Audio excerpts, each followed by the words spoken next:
Hello my beautiful watchers. Yes, believe it or not, the title of this video is not the result of an intoxicated game of Mad Libs. It really is a description of this book. Immortal Highlander is a 5-book series by Hazel Hunter, an LA-based romance writer who has an impressive 105 published books under her belt and who feels the need to mention that she is a vegan in the bio she uploads to every online bookstore she's featured on. Her work usually takes the form of long-running series. There's 2 spin-off quintets of Immortal Highlander, the Dreadthorn Hall series, which are gothic romance, the Hollow City Coven books, their paranormal romance, and her Warlock Protector, a 9-book series about... Alright, well, because I know you're going to demand it anyway, if this video gets 10,000 likes, I'll read this one too. Now, I'm not saying this is inherently a bad thing, but just so we're on the same page here, this is one of those occasions where the cover art of almost every book she's written is a stock photo of identical-looking, outrageously muscular, dehydrated men. Goodness, I really need to work out more. My point is, there's clearly a not the intended audience issue to keep in mind here. I'm a straight male, and these books are primarily written for horny women, so while I will of course be as fair as possible, do take my review with a pinch of salt, because this was never meant for me. Lachlan is book 1 in the Immortal Highlander series, and summarized to the extreme is the story of US Air Force Captain Kingsley Chandler inadvertently traveling through time and space to 14th century Scotland and teaming up with a clan of immortal Highlanders who are locked in a century-long war with an invading Roman legion cursed with undeath and an unquenchable thirst for blood. She proceeds to fall in love with Lachlan, the leader of the Scots, and they have a lot of sex. First things first, let's get all of the Highlander jokes out of our system, shall we? I am Conor MacLeod of the Clan MacLeod. I was born in 1518 in the village of Glenfinnan on the shores of Loch Shiel. And I am immortal. This is the quickening! There can be only one. I'm the Kurgan. Splendid. I feel much better now. Travelling back in time to shag Scotsmen is a surprisingly common event in romance these days. You may be familiar with Outlander, the current most successful example of it. It's a 90s book series turned TV drama adaptation. It's always a bit of a risk categorically claiming that something was the start of a genre, but I am confident in saying it at least popularised it and was the largest contributing factor in the subsequent torrent of similarly themed novels. I have to admit, I am not sold on it personally. It's not the Highlanders that are the problem. Big, hairy, musky, Scottish hunks are something we can all get behind, or can get behind us. Time travel, though, has become a bit of a mixed bag in any genre as far as I'm concerned. I mean, prose, you get all the excitement of setting your story in a wilder, more epic time than our own while still retaining a fully relatable lead to act as an audience stand-in, but my gods, it's just so tropey. I cannot off the top of my head think of any plot device that is more trope-tastic than time travel. This review is going to be spoiler light, but not spoiler free. There were some parts I really liked, other bits not so much, but ultimately I think I would encourage fans of the genre to try this series, so I won't be giving away the entire plot with a synopsis, even if I do have to spoil a few things for the sake of review. Okay, let's do this. While Kingsley and Lachlan enjoy the most POV time, it's not exclusive to them, as the narrative often switches to side characters for a chapter to establish what's going on elsewhere. And unfortunately, we now have to discuss the first major negative, and well, bear with me on this, it's going to sound a little rambly, but trust me, I do have a point. Kingsley begins her story not long after returning home from overseas deployment where she was very severely wounded, leaving her badly scarred and, due to multiple amputations, confined to a wheelchair. She's pretty much given up on life and is resisting treatment, both physical and therapeutic, preferring to die than live with her disability. Apparently, one of the helpful side effects of traveling backwards in time in this world is it basically restores your whole body to factory settings. Any scars or missing parts are magically put right as you pop out the other end, fit, healthy, full-breasted, and firm-buttocked. The point, I suspect, was to add some emotional weight to the start of the novel and firmly establish why she would never want to go back to the future, but I know I throw the word problematic around a lot because I'm a gorgeous SJW, but we gotta go there. There's a recurring theme in fiction writing that I became aware of while reading a review of Detective Pikachu of all bloody things that basically boils down to able-bodied writers implying that a disabled person's life isn't worth living unless there's a magical solution that can make them able-bodied again. Oftentimes, disabled characters will end up being written as the villains because, well, surely they must be willing to do whatever it takes to fix themselves, even if it means hurting other people. A very similar theme emerged during research for the Twilight reviews. It turns out the most common solution to fertility issues in TV dramas is miracle pregnancy. The underlying message being you are doomed to misery if you are disabled, and the only solution is to stop being disabled. The best example that springs to mind of not doing this is the MCU Doctor Strange. There's still magic involved, but the point is he learns that he has colossal value, physical impairments and all. So yeah, I'm not trying to single Hunter out for this very common writing habit, but I didn't care for her use of it here. Seeing as we're getting all the problematic stuff out early, like the majority of romance books I've covered so far, there are some rather harrowing sexual assaults described in this book, so be aware of that before going in.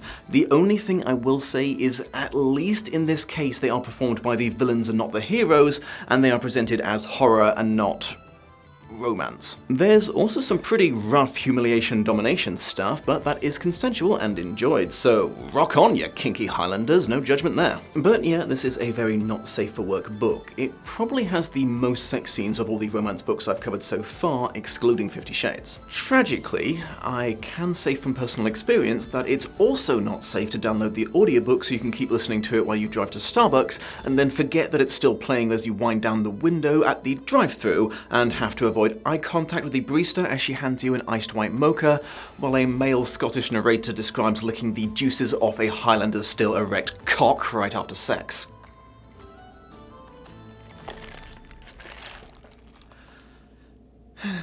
Moving on to some light-hearted stuff, as much as I am tired of time travel stories, it is fun to keep track of how much work writers are willing to put into their explanation for said travel, and honestly, Lachlan has now taken the lead for least fucks given. Kinley is tipped out of her wheelchair just before she can complete a suicide attempt and wakes up in the 14th century. She literally tripped and fell into the past. There's a semi-explanation later, but that's still the gist of it, and I kind of love that. Oh, and Kinley develops magical fire powers from her trip. Did I mention that? Yeah, the first thing she does in the past is save Lachlan by instinctively using them to burn a ton of vampires to death. Oh yes, I should probably explain the vampires. Both the immortality of the Highlanders and the undeadness of the Roman Legion were brought about by Celtic druids doing some serious magic, so essentially a wizard did it. The vampire Romans seem to have a bit of trouble remembering that Kinsley is the Human Torch. Despite witnessing it firsthand, they failed to take it into account when capturing her twice. Yes, now, my little whore of Hades, we shall see how much your Highlander lover cares about you as we use you as bait for— By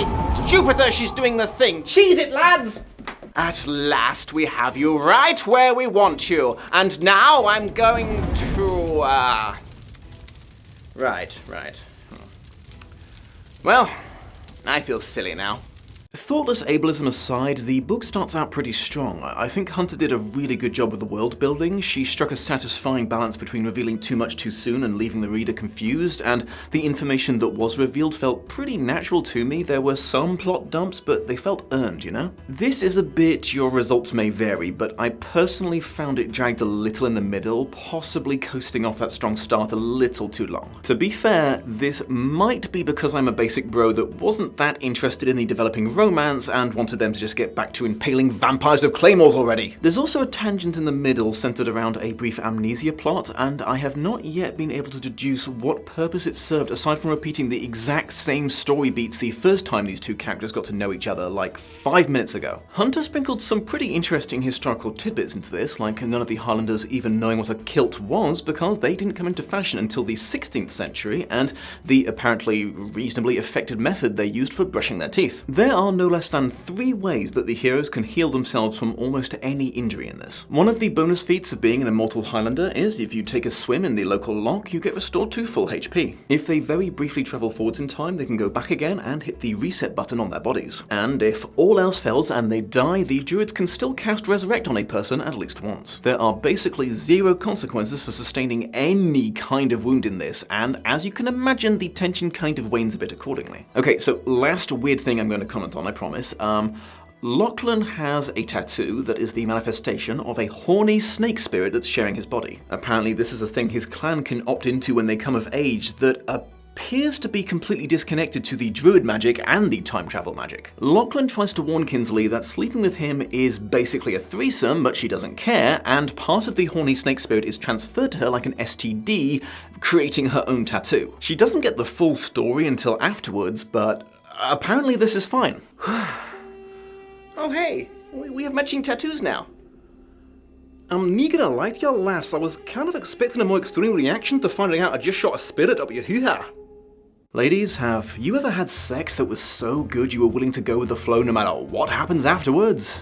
Damn. While I haven't read the other books in this series, my co-writer Kate is up to number 4, I believe, so I am given to understand that some of the issues I mentioned, like the pacing, are improved on in later novels. Apparently, every book is about a different member of this clan getting a time-traveling girlfriend. They all transmit their tattoos to them, and none of them react to that like you would expect. Like I said at the start, this wasn't made for someone like me, so ultimately it shouldn't really matter what I think, but for what it's worth, I found this book pretty good overall. As you can see, I had some issues with it, but it kept me reasonably entertained despite my lack of affinity for the genre. The world building is definitely its strongest feature, and that's something I've always appreciated in a book series. If you're even a little into time travel romance or Highlander romance, you could certainly do a lot worse than Lachlan. I'll include a link to Hazel Hunter's website in the video description and the pinned comment. Thank you for joining me, my beautiful watchers. Remember to hit that like button if you want me to have an awkward time reading through a book that presumably involves a lot of sex with a gentleman called Dominic. Don't forget to comment and share to help ward off the vengeful hatred of the YouTube algorithm. Check out my Patreon page for things like early access to episodes, my private Discord server, older episodes that were taken off YouTube, and the chance to commission your own review or Lost in Adaptation episode. Please take care of yourselves out there, and I will see you soon.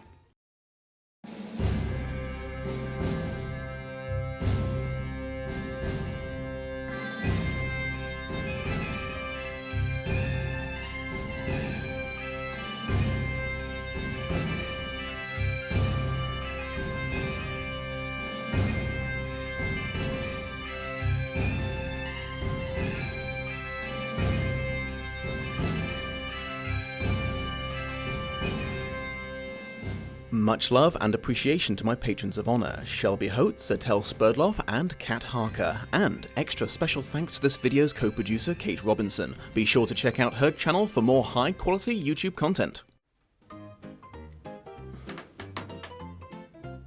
Felt my boob dislodge in that one. I need to invest in some better breasts, I think. Big, hairy, Scottish, muscular, big muscles, Scottish dick.